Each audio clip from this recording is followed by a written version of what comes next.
27 members of the Rivers State House of Assembly have defected from the People's Democratic Party to the All Progressives Congress. The crisis came into public light following the burning of the Rivers State Assembly complex on October 29. In reaction, the Minister of the Federal Capital Territory, Nyesom Wike, accused Rivers State Governor Siminalayi Fubara of orchestrating the burning of a section of the State House Assembly complex. The rift among members of the State House of Assembly had led to some lawmakers commencing impeachment proceedings against Governor Fubara. This move was, however, halted following the intervention of President Bola Tinubu. Joining me on the news to discuss this is Godswill Jumbo, a political analyst. Godswill, thank you so much for talking to us. Yes, good afternoon. My pleasure being here with you again. Now, what were the primary reasons, as you've seen, cited by these 27 members of the State House of Assembly for defecting from the PDP to the All Progressives Congress? Of course, we've heard of the issues around the burning of the Assembly complex. How do we tie that around? Okay, if you recall, last time when I was here, I said the whole hula baloo about the drama in River State was about the FCT minister being compelled to cross over from his party, the People's Democratic Party, to the All Progressive Congress, and that he wants to go with his family, the whole political family, you know, the government, the executive, the legislature, the party structure, everybody.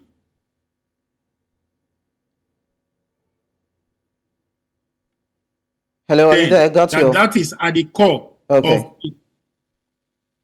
are you? Yes, go ahead, please. Okay, so I said it then that was at the core of the crisis. It appears that from our own observations, our own findings, that the governor was like considering all the options, you know, and he was being accused of being slow and stuff like that, you know, and then the whole drama about trying to impeach him. Well, the thing is, you know, this is what it is: politics of exigency, politics of the situation at hand. You know, their political leader has benefited from the federal APC-led federal government, and you see all the appointments are being made into different MDAs, you know, commissions, and all of that, you know, from the states. And it's obvious that Wike would want, you know, to align with the federal government. Almost always, it has happened that Rivers State has always aligned with the federal government. Even the whole drama of Amechi moving to the APC, it was about, you know, getting the federal government under the APC, and he sponsored, he campaigned, he did everything he can to in place an APC government, you know, alongside Tinubu and other stakeholders. And then he went ahead to move the whole of the government, every one of us in government then, to the APC. It's about aligning, you know, with the center. That is what this is about. So, and as it is. Yes, what I was going to ask is that we now see that there seems to be a rift or a division between the caucus of the PDP party in Rivers State. And as it is, there's some aligned with the Minister of the Federal Capital Territory, that is Nyesom Wike, and some are still loyal to the sitting governor. So don't you think that this particular rift or discord within the party will whittle down the power and influence of Siminalayi Fubara as the governor of the state, and of course as a member of the PDP, as a member of the party in the state? Okay, in a way, we may look at the narrative, you know, the picture you are painting, but in reality, it has never played out like that. You can check across the country over the years, the governors who are of the opposition party their influence have never been widowed, has never like waned. They run their states, and then we should also understand that the president at any given time, in every political dispensation, understands the place of state governors. It doesn't make any sense that you as a president will go levying war against any governor.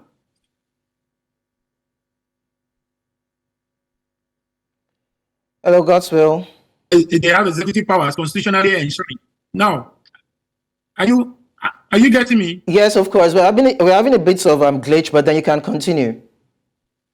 Okay, so I'm saying that it may appear so, but it's not going to be in reality. It's not going to be at all. The governor will run his state, and there may be a majority of the lawmakers, crossing to the APC and trying to harass the governor and all of that. But at the end of the day, they are going to have a hard time because the measures they are taking to get autonomy for the House of Assembly, it was that same House of Assembly that countered the move to amend the Constitution and infuse autonomy for the legislature. Rivers State House of Assembly is on record as one of the House of Assemblies that stood against that, that voted against that.